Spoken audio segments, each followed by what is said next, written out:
should be present for that call. Maybe she would even make the call herself. Guess who it is? She'd ask my mother. She was probably fun like that. On the way home, it struck me that she might be waiting at the front door. It didn't get very cold in Doritoville, but it was dry. My senior managers, they'd been living in Doritoville for a few decades. They looked like those bugs you find in your radiator. I didn't want my future wife drying out in the arid heat, turning into a little desiccated bug like that. She was young, I figured, from some faraway place where people were full of life and moisture. I couldn't believe she was moving out here, leaving all of that behind just for me. My doorstep was empty. I had to remind myself that this might take a few days, or that she might have tricked Jean into letting her in with some elaborate scheme, like maybe she was pretending to be our electrician. I lifted my head and laughed out loud. What a mischievous little cut-up she was. I went inside, smile first. Jean was playing a video game on our triangular couch, the one where you shoot dogs out of a cannon. He normally had a very yeasty cloud around him, but it felt particularly thick in that moment. It had tendrils now, and it was touching all of my stuff. Jean, I said, did an electrician come? Electricity's fine, said Jean, gesturing to a dog on the screen. What about a woman? I said. Was there a woman here at any point? Hell yeah, said Jean. He showed me a photo of a nude woman on his phone. I inspected it for a few seconds just to make sure it wasn't taken in my house. No, I said, like a real woman. Jean squinted at me. Are you boning someone? He said. I hadn't imagined having sex with her. All of a sudden, I could feel my face getting very hot. I was going to have sex with her. Oh my God, bro, he said, smiling. You totally are, aren't you? Kind of, I said coyly. He stood up and did a lap around the couch with a fist pump at the end. Nice, he said. What's her name? I thought about this for a moment. I wasn't sure, but it was coming to me. If she was perfect for me, I'd probably be able to intuit her name. Something herbal, I said, like sage or rosemary, something like that, I think. You don't know her name, he said. Oh, bro, you dirty dog. Pump and dump, huh? I don't want to talk about this anymore, I said. I didn't like Jean talking about my future wife like that. He yelled something as I went upstairs and probably did the jerk off motion. Normally this would frustrate me, but now all I felt was pity. Jean would never feel the way I felt about Rosemary. He was a child, not a real child. In fact, he was a few years older than me, but he was one of those men who never needed to grow up, so he never did. He just sat in my house like an old piece of furniture. I wonder what Rosemary would think of this. Would she play Magic the Gathering with us? Maybe she knew how to play, but maybe not. Maybe I was already done with stuff like that. I had to wear a suit for work every day, but the next day I wore it with intention. I had to look good, not for Frito-Lay, but for Rosemary. I did some basic math in my head. If Albie had phoned her up right when I called at 4, it would take her a few hours to pack her belongings and another few to say goodbye to her family. And if she lived far away, I needed to factor in a red-eye to Reno, plus another 2 hours commute to Doritoville. I considered that she might have needed another hour to pretty herself up, but she wasn't like that. She had a natural beauty. Adding all of those numbers up, I calculated that she would have arrived right around 6, just before I woke up. And right on cue, I smelled coffee. There's a good chance she was down in the kitchen right that second, drinking coffee. It had been a long flight. Those red eyes are a real doozy, I said, walking downstairs. This wasn't what I had planned to say to her when I first met her, but I was nervous. What? Said Jean. He was drinking coffee. Never mind, I said. You were wearing that shirt yesterday. And the day before, said Jean. And the day before, I added bitterly. I didn't get any work done that day. Rosemary was the type to surprise you. She kept me on my toes. I liked that about her.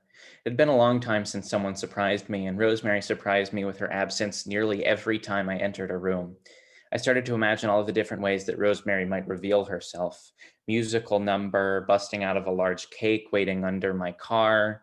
But I decided it was best not to ruin the moment. We would tell this story to our kids, after all, so it was important that she really wowed me. I sat at my computer in silence, but with good posture. At the end of the day, I laughed out loud. She got me again. All right, I'll leave it there.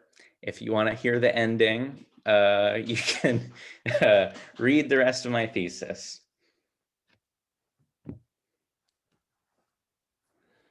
Thank you very much, Ben.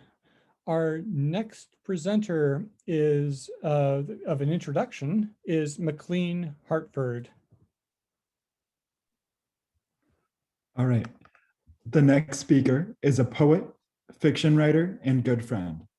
Since we transferred to Brown back in 2018, I've watched Chloe grow as an artist and a person, as she's refined her skills and channeled her natural confidence towards polishing her craft. Throughout our friendship, her leadership and dedication often remind me that bravery isn't the absence of vulnerability, but the willingness to embrace it. Without any further delay, Chloe Irving. Thank you, Mclean. I'm going to read a portion of my honors thesis.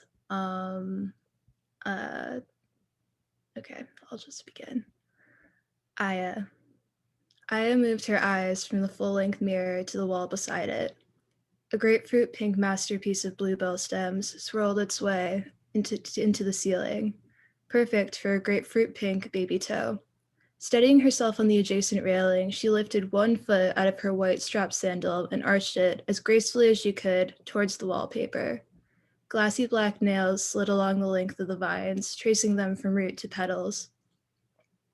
In daylight, she might have found the pattern tacky, at once too bright and too dark, claustrophobic against the dark wood paneling, inappropriate for a hallway. However, tonight, she beamed at the two-dimensional bouquet. It seemed happy, celebratory. With more force, she spread her toes and pushed the soft palm of her foot into the wall. It belonged there, among the printed flowers. She belonged here, in this house, off this street, far from home. A weight gently pulled on her hand. Fizzling liquid slid down the side of her thumb. The champagne glass, the one Samuel, or was it Simon, had given her, tilted in her closed fingers. Have another, he said, filling it to the brim. We have more downstairs. He held out his arm to her, a signal to rejoin them, laughing loudly in another room. She didn't take it. She asked her directions to the bathroom. Somewhere on her walk through the house, she'd lost track of the voices, the laughter. Olivia's low, maybe giggle, the one she used with boys that whispers, I may find you funny, charming, sexy, delightful. Aya's mouth twisted. She put a finger to her lip. Her lipstick had dried, leaving a dull, cracked coating. No longer plump, luminous, funny, charming, sexy, delightful. She felt for a lacquer tube in the pocket of her dress and turned back towards the mirror. She focused on her mouth, symmetrical, her nose, less so, her eyes, wet, serious, intensified by blue contacts. She lifted the pieces into a smile. So happy to be me, she mouthed. She twisted the cap and drew the red tip close to her face. She hovered over the center of the smile, but moved past it. Under her left eye, she pressed down, leaving a block of raspberry beneath the lashes. With her thumb, she smeared it from corner to corner and repeated on the right. She looked like a demon, hungry, scary, alluring. Better. With her clean hand, she slipped the tube back into her pocket and turned to refine the voices, the laughter. Olivia Sutherland met Simon Lauren on Tinder. She and Aya set up an account together, curated it with matching pictures. Aya and Olivia at Pretty's birthday at the London Bridge in Amsterdam. They were a double date, package deal, 2 for 2. In preceding messages, Olivia and Simon discussed mutuals, connections that contextualize each to the other. He mentioned a party, offered a friend, Hamza, from New York, for Aya. Back in Providence, the women layered clothes across the floor of their apartment, taking the time to scan the rows of dresses before deciding on a gold Ghani mini for Olivia and a sequin Marc Jacob for Aya. It wasn't a college party necessarily, Olivia explained, more of a formal event, much more invite only. They took shots, they waited for the Uber. Olivia leaned back into the leather couch, hair running down over her breasts. She breathed heavily, filling the air around her with the smell of tequila. I, she whispered, am so happy to be me. The formal event turned out to be a nightclub, one of the many nestled into Boston's financial districts. Upon arriving at the address, Olivia hopped out and strutted towards the entrance as if she'd known all along they were headed to a club, and not an exclusive, not college party. Aya followed. Inside, the space was dark, crowded, synthetic purple. Mirrors lined the walls, begging the onlooker to find the room large, sensual, full of promise. A squat staircase led to the platform, Simon's VIP table. He took them both into an embrace, urging them towards his chest. Hamza waved from a booth, passing Aya, a maybe shy, maybe not smile. A bottle girl hovered nearby. Simon held his glass to her. No toast was made. So, from Olivia, the word was effortless, an invitation, never a coercion. You're both seniors. Hamza looked up, past Olivia, over the heads of the crowd bobbing below. A smaller, cloudier version of him drew his attention to the mirror.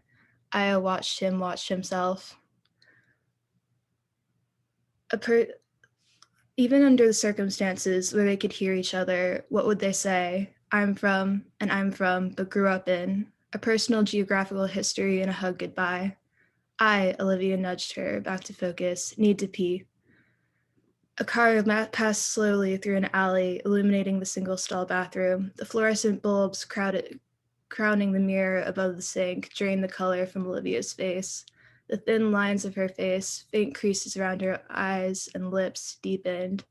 Is Simon like you thought he'd be? I asked from the inside of her stall. Her muscles tensed as she hovered above the toilet seat. No, Olivia said. She wiped a spot of mascara by her nose, leaving a skid across her cheek. A smile settled on Aya's lips. He's shy. I think I'd like to get to know him better.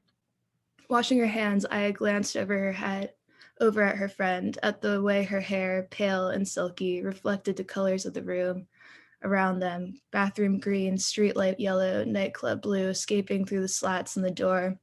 On her, they looked beautiful. You're like gold glitter, Aya said, the words slipping off her tongue like an accident. Thanks, Olivia smiled. You too. She reached into her purse for a Ziploc bag. Inside, 2 blue pills rolled past each other, etched across their chalky surface with the words sky and for you. From Simon, she said, picking up one with her long fingernail. Aya held it in her palm. A dozen songs later, they crowded into an Uber with shiny wrapped lifesavers in every cup holder. The driver, Manuel or Miguel, acknowledged Simon with a nod and said nothing as the women slid their metallic bottoms over the seats. Through the window, Aya watched the scenes blur in and out of view like memories. The greens, yellows, blues that landed on Olivia's hair in the bathroom flooded the car, began permeating the world around them. A shock of turquoise stretched from the windshield to an advertisement for life insurance, bounced into an orange of a brownstone and the pure white of a television screen inside. From the passenger seat, Hamza passed her a periwinkle smile that made her stomach warm. Aya eyed the tiny mirrors of her dress, realizing with melting satisfaction that Olivia's colors had traveled onto her body too. She leaned closer to her friend, pulling her lips to her cheek. She whispered, I'm so happy to be us. What's that? Simon turned, a green-yellow grin escaping through his teeth. We, Olivia said louder, should be so happy to be us. Gold, glittery laughter exploded through the back seats, coating the walls and the ceiling, even the back of Miguel/Manuel's head. Silent head seemed to sparkle. Aya fluttered her fake lashes, letting the colors roll over the inside of her eyelids, urging them to crawl deeper inside her. The city dissolved into highways. The city dissolved into highways, into suburbs, into thick masses of trees. Green, blue, tangerine foliage spun in circles above their heads. Veering onto a dirt road, the car bumped slowly over gravel. Aya clenched her jaw. A maybe white, maybe gray house sat at the end of a private road illuminated by a clearing of trees that stretched into a fluffy green lawn. Lawrence, Simon's parents, began renting the suburban tutor the semester before with the intention of visiting him more often. In the following months, it mainly served as a place for Simon to bring friends and strangers. Simon pulled 2 bottles from the fridge, a portrait hung on the wall across from the fireplace, patrolling the room. Below a painted maple branch, a man with too few wrinkles for his gray hair looked warmly down at a blonde woman holding a baby.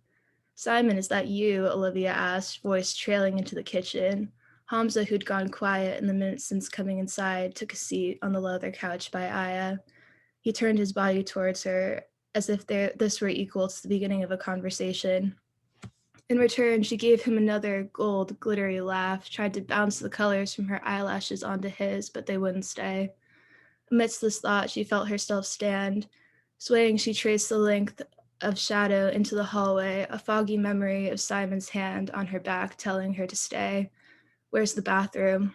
That was hours ago, maybe minutes. For the first time that evening, she felt for her phone and realized its absence. The pockets of her dress would not have been able to store it anyways.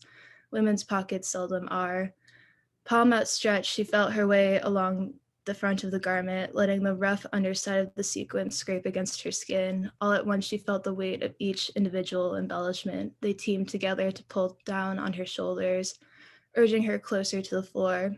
She slid one strap off, then the other. The fabric lining clung to her for a moment before dropping to her ankles. The reflection held her naked body with a clarity that nearly registered as speech. Look at how funny, charming, sexy, delightful you are. Still holding the champagne glass, she wandered into the next hallway, trying to separate Olivia's voice from the exterior wind and interior reverberations. Cold air spread across her body. She turned the brass knob and peered into a room with a piano. She turned the next knob, a bedroom, the next a bathroom. The blue-green tiles felt warm and welcoming compared to the hallway's wood membrane.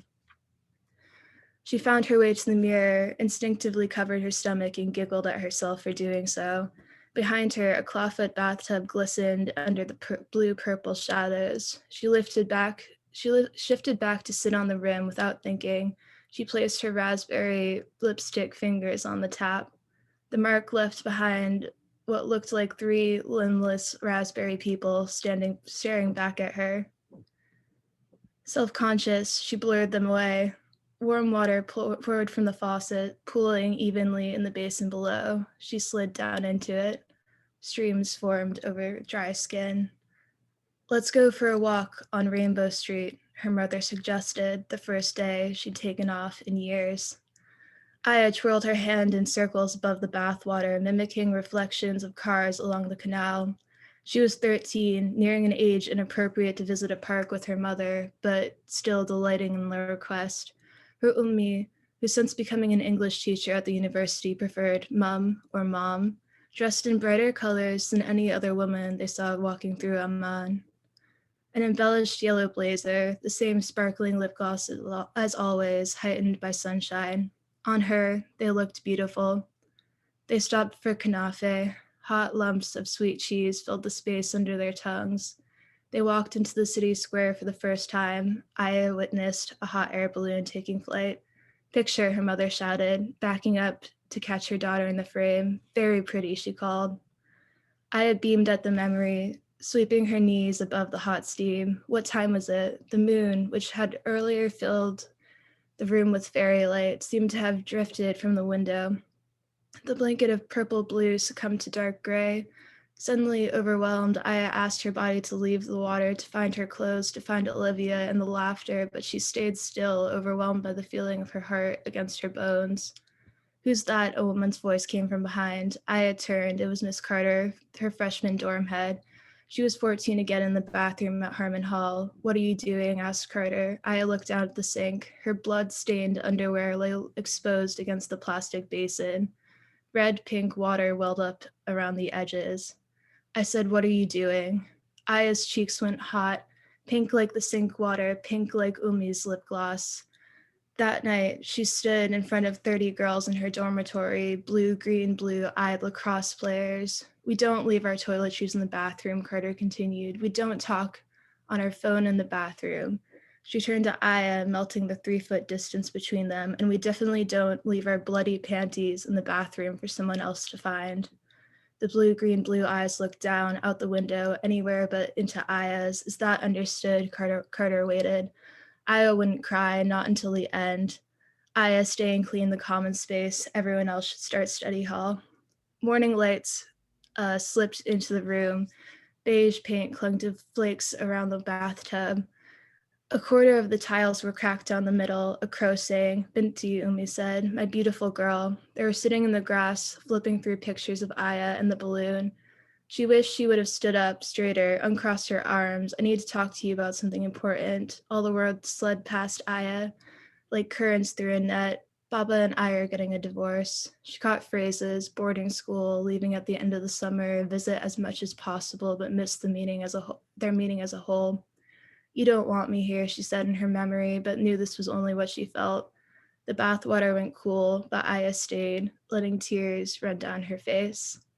That's it. And yeah, if you wanted to read any more, read the rest of my thesis. Thank you so much, Chloe. Our next introducer is a introducer we already know, and that's Cal Turner. Hi again. I'm going to be introducing Sandra Moore. So Sandra Moore, one of the first things I learned about her was that she is obsessed with dragons. And then I learned that she loves fantasy.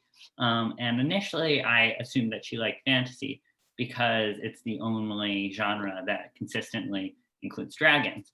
But over the course of the last several years, I've realized that fantasy is a lot more than just a dragon's vehicle for Sandra.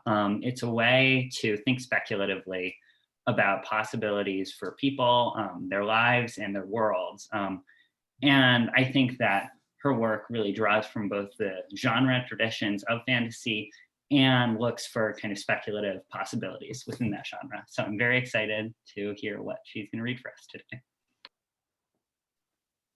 Thank you, Cal. Thank you also to everyone who showed up here today, my friends here and outside of Brown, and also my family members who were able to make it out. And thank you to my thesis advisor, Rick, who's truly been my rock this semester. I'm going to give like a brief introduction to my piece, which was a speculative fiction novel, but so you don't have to just like stare at my face and maybe get a better sense of the piece itself. I'm also just going to, could I actually share screen, Gail?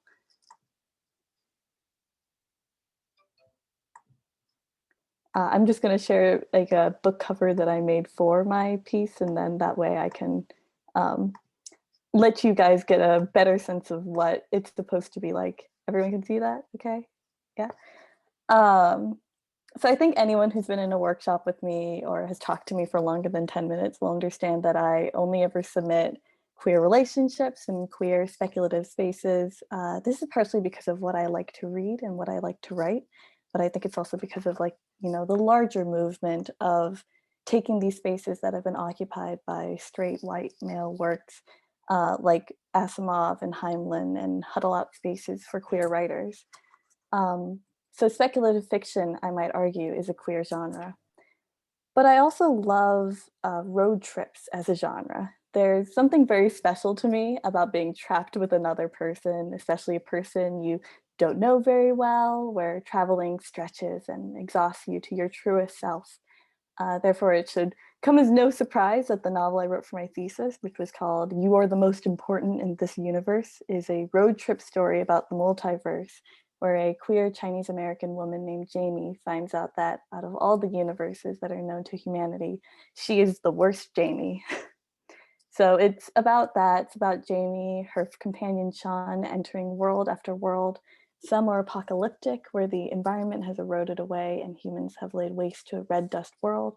Some are just our world, but tweaked, where instead of England, Spain being the conquering forces, it's Sweden that has taken over America, and what was Los Angeles is now Stadheden. Things that just made me happy to explore or interested featured in this novel.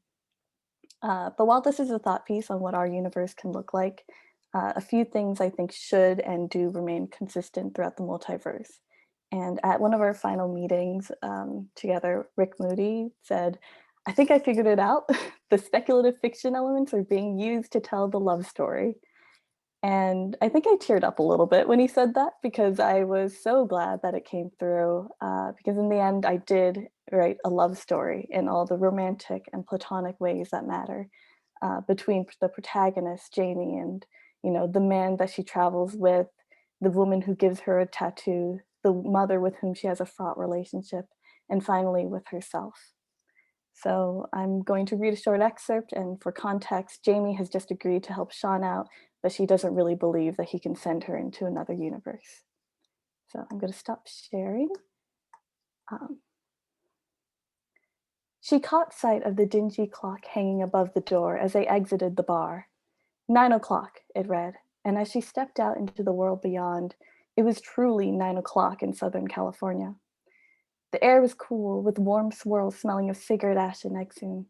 The palm trees swayed gently in the tepid summer breeze.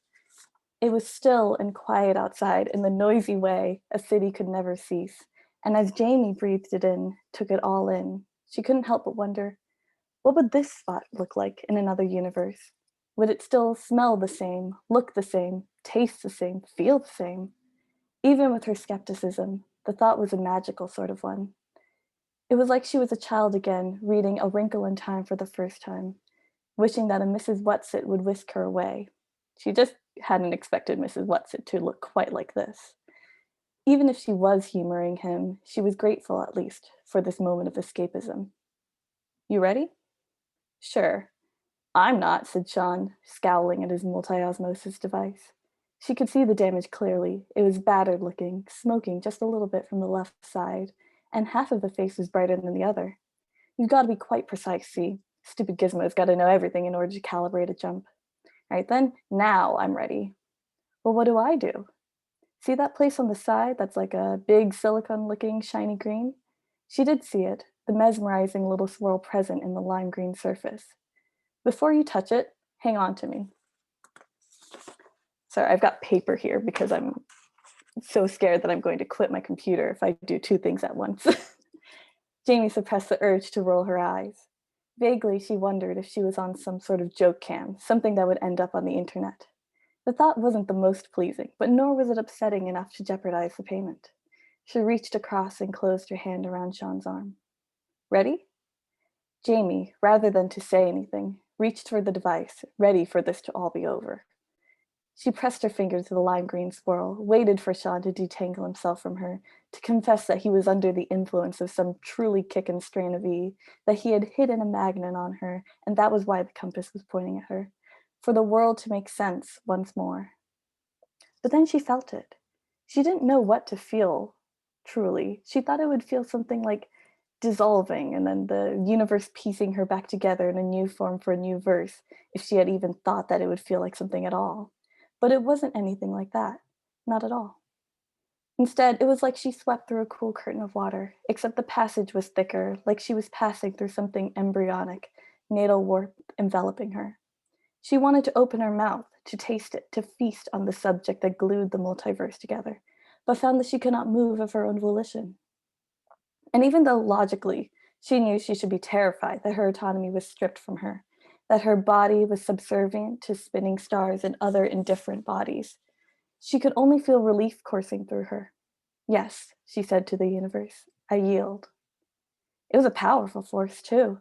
She could feel Sean slipping away from her grasp, and she could do nothing else than to accept it, to contemplate being lost in this universal ether.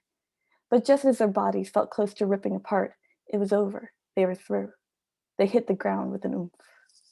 She opened her eyes and looked directly into Sean's freckled face, 2 inches away from hers. Welcome, said Sean from where his face was smushed against the ground, to Universe 33X. They were in the middle of a city, her butt planted in the grass growing next to sidewalks. When they'd left, it had been pitch black, the only light coming from street lamps and the ambient glow of city life. Some time must have passed while they were traveling. It was early morning, and the people walking by them looked like business people hurrying to work. Briefcase and pantsuits and all. She could see some of the familiar details she knew of. The same mountains in the distance, a clock tower to her right that was a week away from being torn down in her universe, but which was proudly restored here. But despite those similarities, this was not her section of Los Angeles, not one bit, even though she could see the palm trees wafting back and forth in the background. She lived in the cheapest area of LA, and it showed in the grimy streets, the faded stop signs. Here, things were too polished, too industrial, too lovely. There were skyscrapers everywhere. Oh my God, she said faintly. We're in another universe. Yes, that's what I said. I didn't believe you. Her breath came quick and fast. She tried to stand up, but her legs were too wobbly. Oh, good Lord, said Sean, rolling over and crouching in front of her. Breathe, Jamie, all right? Yes, we're in another universe. I wasn't lying, surprise. But really, it's going to be okay. Where are we? Well, the multi-osmosis spits us out in the same area that we came from, or as close as can be approximated cross-dimensionally, so near the green cap, I would suppose. But I doubt that exists here. No way, she said, gulping down air. Under his eye, she tried to calm her own breathing before saying more quietly, "There's no way." Sean's eyes flicked up to meet her, smile tugging at one side of his face. No way things could be different in another universe? You know better than that, surely. Jamie. He hopped to his feet in one fluid motion and then outstretched a hand down to her. Come on, we gotta get out of here, attracting too many stares. Jamie allowed herself to be yanked up to her feet, and then they were off, going through a crowd of passerby walking down the sidewalk. Even they were dressed slightly different from what Jamie was used to, different fashion standards, different haircuts. They all looked like they were vaguely from the 60s, but with a sleek modernity to them. Women in straight silhouettes of dresses, but with wireless earpieces they murmured into. But she couldn't look too long because above them were planes, small oblong red things, shiny and futuristic looking in comparison to the dated fashions around them. Even though the planes flew so low, she couldn't hear any of the thunderous sounds she associated with planes, instead only a gentle humming sound. The air itself tasted different, cleaner. They had maybe figured out pollution here. This is too weird, she said, almost tripping over a crack in the sidewalk. Sean steadied her and continued tugging her along. This is so weird. You'll get used to it. All the good humor was gone from Sean's voice. He was frowning down at his multi-osmosis device. Oh, damn it. He came to an abrupt halt, and Jamie ran into his back and bounced off. Christ, she said, holding her nose. What's the matter? Hang on a second, said Sean. Just give me a second. He turned away from her, muttering and fidgeting with the device. Jamie, out of a lack of things to do, turned to survey the landscape. They were deeper into the urban heart of the city, where every building competed with the others for space and dominance. But there was one clear winner right in front of them.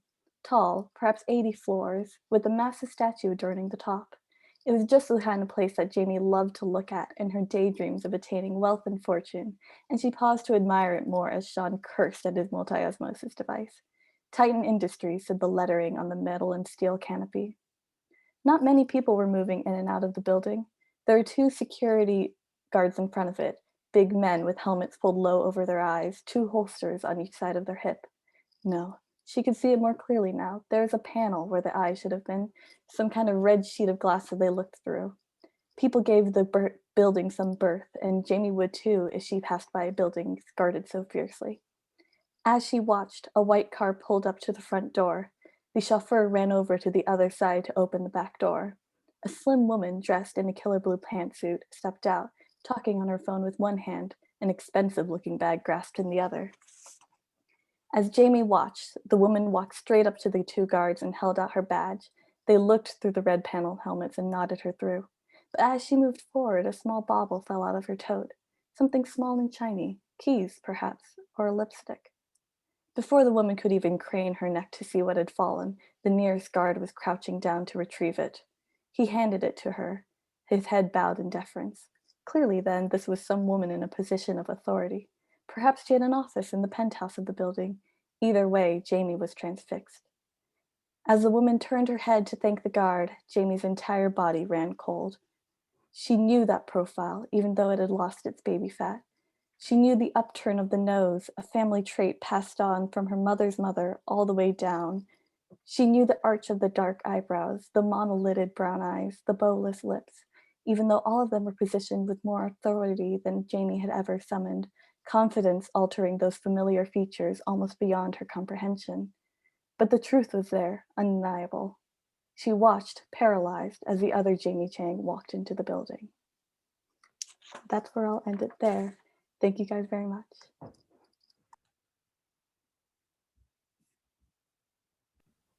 Thank you so much, Molly. Our next introducer is Harold Truong. Hi, everyone. Today, I have the honor of introducing to you all a very dear friend of mine who will be presenting her honors thesis, CeCe Stewart. I'm so proud to be here today to introduce her because I remember freshman year, she didn't know if she'd be able to concentrate in literary arts because she couldn't get into any of the lotteries for the lit arts classes. I've been extremely privileged to have seen her growth and development, and I'm excited for you to see the hard work that she's put in for her thesis. I love you, CeCe, and I can't wait to hear your presentation. Hello, everyone. Thank you, Harold, for that lovely introduction. And thank you, Gail, for everything that you have done for me over the past 4 years in literary arts. So my thesis is a discussion about the subjectivity of language. A lot of this takes form of like a philosophical type of discussion, but then there's a lot of poetry with it as well in prose. So I think I'm going to focus on a little prose / poetry / unspecified form of writing at the end. So I'm just going to read it. I dream of a day in which we all are able to understand the divine unity, the one whole, that we are all both part and whole, a simple drop in the ocean and the entire ocean itself. We all see the divine unity of being in this strange existence with others. And maybe we all take a step back from our perspective, notice that perhaps there are other forms of existence, of perception. Then maybe we all can reach paradise on earth. I dream of a day in which we all step outside of our own lines of thinking, or at least believe there is a possibility that we can step out. Everyone seems to see one clear path, but I dream of a day in which we all recognize the abundance of paths within the one clear path. We all are able to zoom out, to view a new perspective.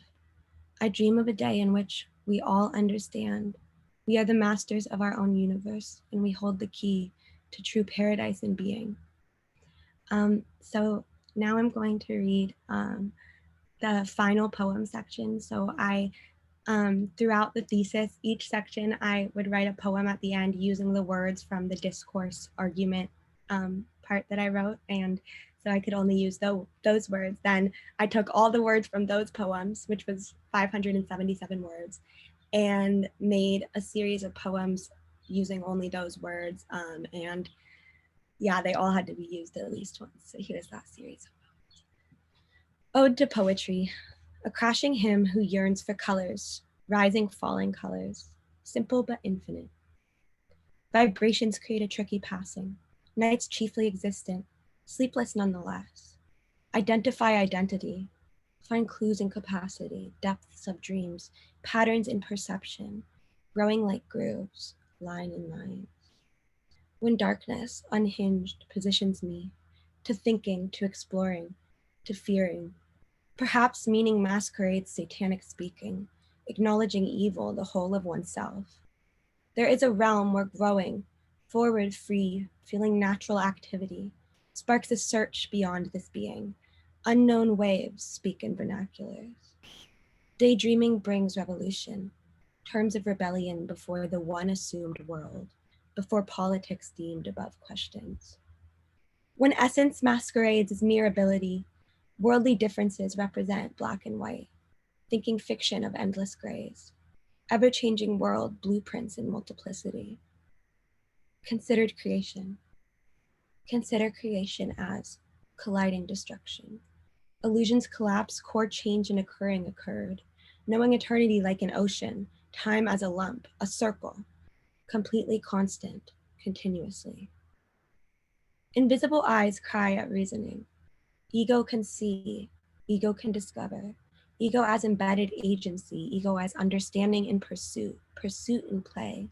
Jogged consciousness can swim through metalinguistics, like a different mark of importance, seen as performing and pretend, but active expression. Expression engendered energy, energy to think, energy as reminder of peace, of existing peace in past, in practice. Historians shouldn't own tradition, understanding of previous iteration, forced through spoken myth, speaking tangible, ontic as the common, why? Mystic eludes memories, memories of masses made, eternally universal. Mystic myth of distinguished words. Cyborg communication emancipate constructed. Cyborg communication destroyed taboo. Celebration of stepping stones. Celebration of curiosity. Wiggly worlds. Wiggly worlds. Grounding generations. United, we share a radical humanity. Existing in navigation, a spectrum supplies synonymous willingness to believe in blood shared. Repression of perceived. Lions disregarded the average preached, spanked Polaroids instances of the same. Written modes of air, devilish experience in repression of positions, in misery lead impure calamities to imagined victory. Fight for more than an inconsequential future, unable to further, explore journey itself. Feminist push for atmosphere of freedom. All dance, look, sing side to side, back and down. Ascribe sex as vital threefold of overarching comparison. Language as a shoulder to carry me. Aspects of vibration dwell in satanic organization. Refusal of power over and against. Attempts at the proper proposed for distinction, for static separate. Itself, vague by character. Furthers assumptions of categorization, binaries of the mind. Domination of defined dogma, constructed facts as truth. Stuck in society, control excludes dynamics of discords. Barriers categorize the worthy and polarize the whole. Suburban fish of no shame, swimming in submerged scales, furthers the sensual sounds. Superior, no, but collective, as all, fish in harmony, endless. Intersectional fish fear facts, facts culminating classism. Fish sees the conventional, fish desire the illogical. Compare the day, considered central. Assumed the answer, desired real. Follow the circle and come to find two perfect issues that jog red and blue. Versions of a universe, narratives opened. History found form, groovy ocean again, anytime and again. So that's the end of that poem section. And I guess to end this, I'm just gonna read a quote from a graduation speech that I included in my thesis, and then just say one more sentence after that. So, life is indeed strange and unpredictable. One never knows what tomorrow will bring or what one will be able to do with it. But I do not really want to meditate on the strangeness of life today. I want to meditate on the mystery of being itself, the wonder of being. So I hope to all who read this thesis, which might just be Gail and my mom, or to anybody who is graduating, to remember to engage with mysticism and to never forget to remain in awe of being. So yeah, that's all I have for today. Thank you. Thank you so much, CeCe.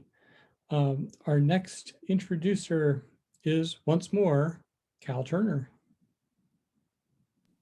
This is the last time, so I'm going to be introducing Sara Van Horn. And Sara Van Horn is a writer who works in a lot of different genres. She's a very talented reporter. She also has written satire and cultural criticism, and she's currently writing a love column. So she has a lot of breadth in genres she's working in, but something that I think is true throughout all of Sara's writing, and I think you'll definitely see in what she reads today, is that in all of her writing, she her political consciousness and her political commitments really come through, in especially how she writes about care and relation.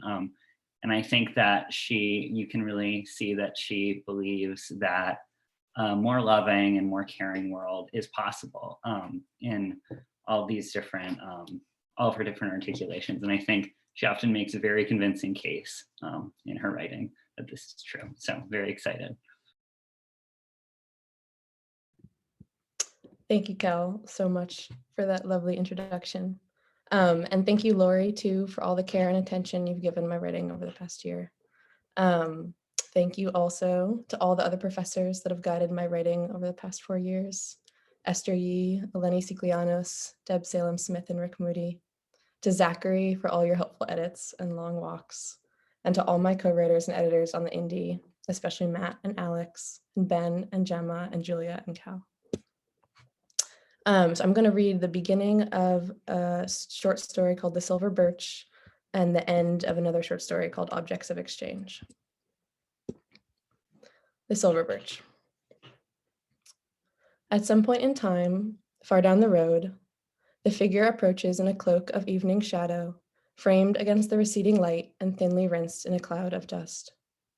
Even at this distance, Marie recognizes the sharp angles of her body, the authority in her measured steps, the eagerness of sunlight clinging to her dark hair, although she can see her face, slender and blushing, only in retrospect. The kettle begins to whistle with a rising panic, a shattering pitch around the hushed kitchen, but she remains seated, watching the features of CeCe's face come slowly into view, like a sharpening memory, a watery figure rising slowly to the surface. CeCe steps onto the porch without hesitation, despite the voice leaking soft static through the telephone 2 days ago, telling Marie that she won't have set one foot in that damn house in nearly 25 years. At some point in time, CeCe steps onto the porch and the automatic light flickers on, the shadows fleeing from her face. And through the corded window pane, Marie feels the leaves of the birch tree flash silver in a sudden tangle of wind. And beyond the tree, the clouds move shyly together at an unattainable distance. Marie rises to answer. There's only a screen door, only mesh between her and Sadie and the mediating wind. And she opens it. As she opens it, she pulls her eyes up to Sadie's face, to the warm flush of welcome she is both eager and scared to find. But then Sadie has stepped inside, and they're embracing tightly in the doorway of Sadie's childhood home. Sadie's childhood home. Marie keeps repeating to herself, as if to conjure old colors from a box of dried paints. The kettle's whistling, hun, says Sadie finally, and Marie pulls away from the smell of dust and salt water in the folds of Sadie's jacket and turns into the kitchen. Do you want tea? Marie asks, opening the cupboard above the sink and taking out 2 chipped mugs. I got mint and chamomile. Dust mites in the rafters, sunlight through damp linen, yellow flowers drying softly in the barn. Chamomile's fine, thank you. Sadie glances around the kitchen, at the wooden cabinets, the small sink, the fading watercolors curling on the wall, the large bay window looking out at the Silver Birch, and down the long, dusty road. And honey. Sadie looks up in surprise, something, a startled tenderness, a quiet fear, playing across her face before she looks quickly away, recognizing her mistake and recomposing her face so rapidly that Marie wonders whether she has imagined not only this brief confusion, but everything else as well. Those slender and sunlit afternoons, the rhythm of twinned heartbeats underneath the rafters, the world of difference between hun and honey. Perhaps Marie realizes, not without shame, there was some furtive intentionality in her question, or even perhaps, a desire to trick Sadie into evidencing a fragment of the inner world they had once shared, or at the very least, a tenderness commensurate with the longing that Marie had felt 2 weeks ago, suddenly, napping on her roof in New York City on a normal day in early June. Honey, honey, honey. And I'm going to read the end of one other short story called Objects of Exchange. At 8:30, I asked the mother whether she would like to see a dessert menu, and both her children exclaim in piercing shrieks. She closes her eyes briefly, resting her elbows on the table, exhaustion evident in her face. I think of my mother asleep on the couch at home, dishes stacked in the sink, gray water pooling in the soap dish. I find I can't imagine her awake. I hope she's not awake right now, and I hope she's not awake when I come home, ready to pour out her thoughts to me in a bitter stream of anxieties, and part of me hopes she doesn't wake for evening after evening, and I take her order, my hands shaking, and walk quickly to the bar. Erin, I say sharply, where are the drinks for table 3? They were ordered more than 10 minutes ago. Erin turns to look at me with cold surprise. Honey, she says icily, her eyes flashing, don't you dare talk to me like that. For a long moment, silence blooms between us, a flower of sickening pause.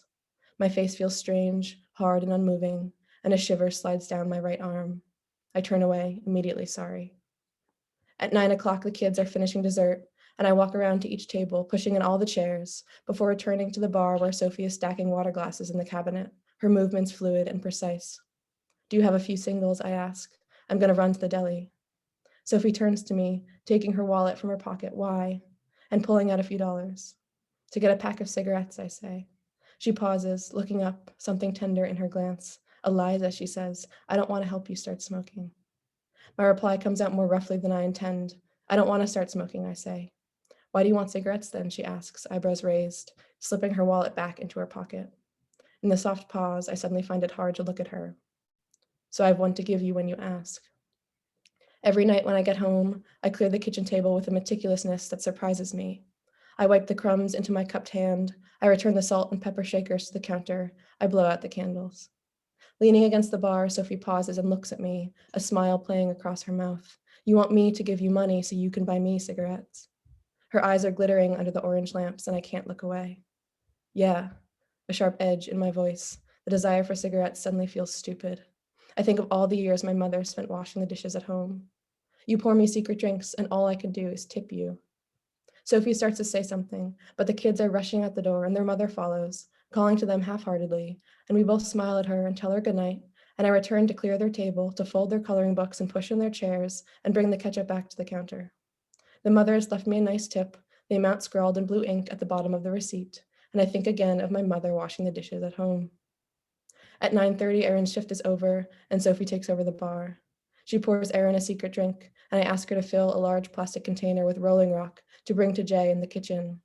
I place the Tupperware in our secret corner, shielding it with my body in case our manager walks in. Jay hears my footsteps and turns away from the steaming stove, sees the Tupperware and smiles at me. You're gold, he says, you're pure gold, Eliza. At 10 o'clock, Erin puts on her jacket with a fake fur collar and downs the rest of her drink. I'm heading out, you two, she says, pushing her check back towards Sophie under a pile of singles. I'll see you tomorrow, honey. She hugs me goodbye, her perfumed hair thick in my face. Wait, Erin, I say quickly as she pulls away from me, trying to soften the sharp edge in my voice. Do you want the book on Maryland that Michael gave to me? I've already read it. Crumbling up a paper napkin, thinking of Richie pushing in his chair. And Michael forgot to give you a book tonight. Oh, honey, she says, I'm never going to read that. The white crumbs of my napkin falling into my lap, but that's sweet of you. After she leaves, Sophie folds the singles into her pocket without counting them. She must have left you a 200% tip, I say, struck by the note of surprise in my voice, by the realization that each dollar bill feels like its own small gift. It was a $0 tab, she says, smiling. I raise my eyebrows. Exactly. Wordlessly, Sophie pours gin and ginger beer into a glass stacked with ice, looking up for a manager every few seconds, and sets it down in front of me. Something in this gesture untethers me. Sophie, can I tell you a dream I had last night? I ask before I can stop myself. She nods in surprise, slightly amused, and leans her arms against the bar. Okay, I say, okay. It was a bit weird. Sophie nods again, ignoring my nervous laughter, and I wonder again, as I often do, why she still decides to talk to me. While I dreamed, I woke up in the middle of the night. I dreamed it was so bright in my bedroom, I thought it was daylight. I got up and walked into the kitchen where all the lights were blazing, and I cleaned, and then I sat down at the table and waited for my mother to leave me a tip. I feel slightly sick. I take a sip of my drink without looking at Sophie. I remember thinking she was asleep in the other room, but she didn't wake up or walk in, and I waited and waited because I needed a tip, but she didn't come in. And then I got so angry with her, sitting there, waiting. I let out a short, rough laugh. In my dream, I expected a tip from my mother. That's fucking crazy. I get up without waiting for her response and walk around my last few tables, checking to see if they want anything, if they need anything, if they feel all taken care of. I return to stand again by the bar. You're really angry, Sophie says finally, in a low voice, and I surprise myself by nodding, although I am so much more than angry. Eliza, I have a new server coming in tomorrow, my manager says to me abruptly, having materialized suddenly from his office upstairs. Will you walk her through setup and show her where everything goes? And where we keep the ketchup and the kids' menus, the steak knives and the silverware, and how to bring drinks to the table and take them away and bring them back again. Yeah, of course, I say. Will you tell her that her shift will be a long series of object motions? Will you show her how to pick up spilled crayons and return a weary smile? How to care for someone else's child, for someone else's mother? How to clear and reset until without realizing it, I have wandered outside and Sophie is lighting a cigarette. I watch her for a moment until she looks up at me. There is a sudden and quiet intensity in her glance, the flicker of an unvoiced question, and I wonder whether she, too, is remembering those Saturday nights deep into summer, back when silences with her were all I wanted, long and low, back when I knew how to say all the things I wanted to say. Those evenings feel so far from me now.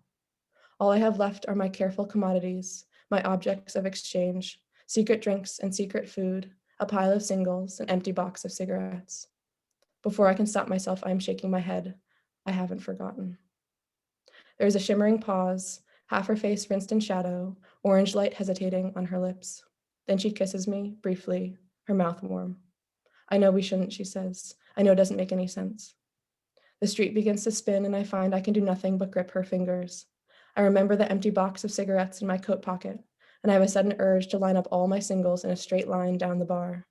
If I pressed money into her hand, she wouldn't take it. My mother is lying sick and asleep on the couch at home, shadows crawling across the furniture. Sophie, I say, and already she is nodding. Something small cracks in my chest. I wish I could think about anything else. My mother asleep on the couch, money stuffed into an empty box of cigarettes, our dishes and our crumbs, and the woman walking out of the restaurant, calling to her children. When Sophie speaks, her voice is soft and careful, an echo of remembered touch. Go home, Eliza. Take care of her. I'll cover for you. Thank you. Thank you very much, Sarah. And thank you to all of today's presenters. Please join me in congratulating our talented group of writers who presented today. We are deeply proud of all of you, all that you have accomplished, and look forward to finding out all that you're going to be writing in the days and years to come. Thank you again to everyone for joining us here today and celebrating the work that everyone has done in this exceptional time.